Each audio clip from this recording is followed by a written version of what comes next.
मैं आपके सामने हमारे इस ओपिनियन पोल के पहले दो सवाल लेकर आ रहा हूं। आइए सीधे चलते हैं तेजी से। पहला जो दो सवाल है, ये देखें यहां पर जो हमारा पहला दो सवाल है, आपको यहां पर स्क्रीन पर दिखा रहे हैं। पहला सवाल इस वक्त आपकी स्क्रीन पर यह है।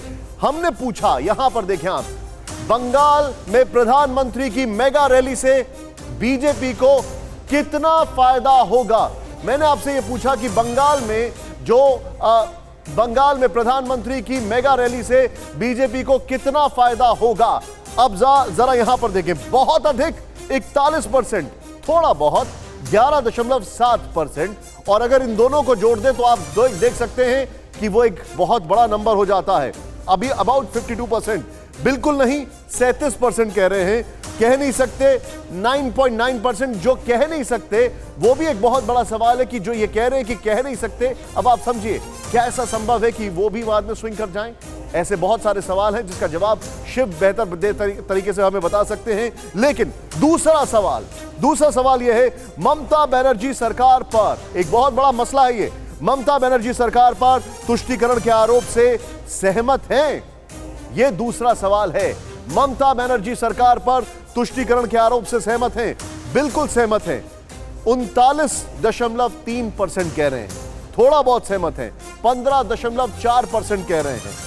थोड़ा बहुत बिल्कुल सहमत नहीं है 28% कह रहे हैं। और कह नहीं सकते 16.4%, कह नहीं सकते। अब ये किस तरफ जाते हैं? ये दो सवाल हैं। मैं सीधे चलूंगा, कैलाश विजयवर्गीय जी हमारे साथ है, लेकिन उससे पहले एक और चीज है। मेरे साथ शिव है, और कैलाश जी आपके पास आने से पहले एक क्विक रिएक्शन। शिव, प्रधानमंत्री की सिर्फ अभी तक 5 रैलियां हुई, 22 रैली की बात हो रही है। अगर हम प्रधानमंत्री का जो सर्वे है उसकी बात करें तो आपको लगता है कि वो एक स्विंग फैक्टर बहुत बड़ा हो सकता है? जी बिल्कुल, बहुत बड़ा फैक्टर हो सकता है। और आप देखेंगे हर इलेक्शन में, हर स्टेट इलेक्शन में जहाँ पे भी प्रधानमंत्री जी ने रैली किया, वहाँ पे बहुत सारा ग्राउंड स्वेल क्रिएट होता है जैसे ही वो जाते हैं। और अभी पिछली बार हमारा जो सर्वे हुआ था वो कुछ 5-6 दिन पहले जो हुआ था, उसमें भी आप देखें तो उसके बाद से अब तक में भी जो रैली 2-3 रैली हुई हैं उससे भी काफ़ी ज़्यादा चेंजेस आए हैं। तो मैं बिल्कुल कहूँगा, और हमेशा ये बहुत बड़ा फैक्टर रहेगा, प्रधानमंत्री जी की जो लोकप्रियता है वो बिल्कुल है, उस पर कोई डाउट नहीं कर सकता, कोई पार्टी नहीं कर सकती। 80% लोकसभा चुनावों में प्रधानमंत्री जी का स्ट्राइक रेट था 80%। अब मैं सीधे चलूंगा, कैलाश विजयवर्गीय जी मेरे साथ हैं। कैलाश जी, स्वागत है आपका।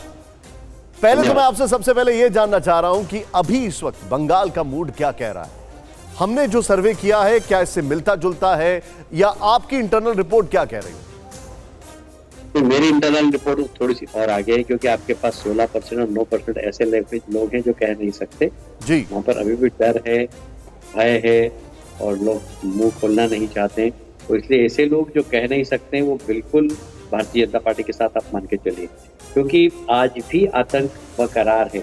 आज ही सुबह हमारे कूच बिहार में एक मंडल के अध्यक्ष अमित सरकार की मार कर फांसी पे लटका दिया गया जी। तो ये जो आतंक चल रहा है, जो ममता कहती है ना खेला होवे, तो ये खेला के माध्यम से वो चुनाव में भाग लेना चाहती है, वो चुनाव में कब्जा करना चाहती है, वो चुनाव में आतंक फैलाना चाहती है। और उसकी शुरुआत उन्होंने कर दी, क्योंकि पहले चरण का चुनाव है और आज एक नौजवान का मर्डर कर दिया।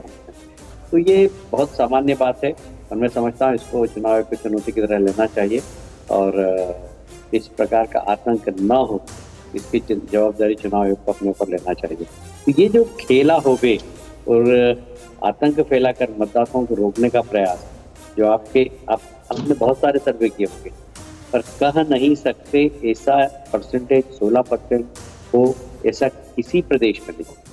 मैं भी बहुत आपके टीवी चैनल के सर्वे देखता हूँ, ये कह नहीं सकते, ये डर वाला तो बोल नहीं पाते। तो अभी भी आतंक कायम है, आपको मान के चलिए। फिक्र आपकी, सोमवार से शुक्रवार रात 9 बजे सिर्फ TV9 भारतवर्ष पर।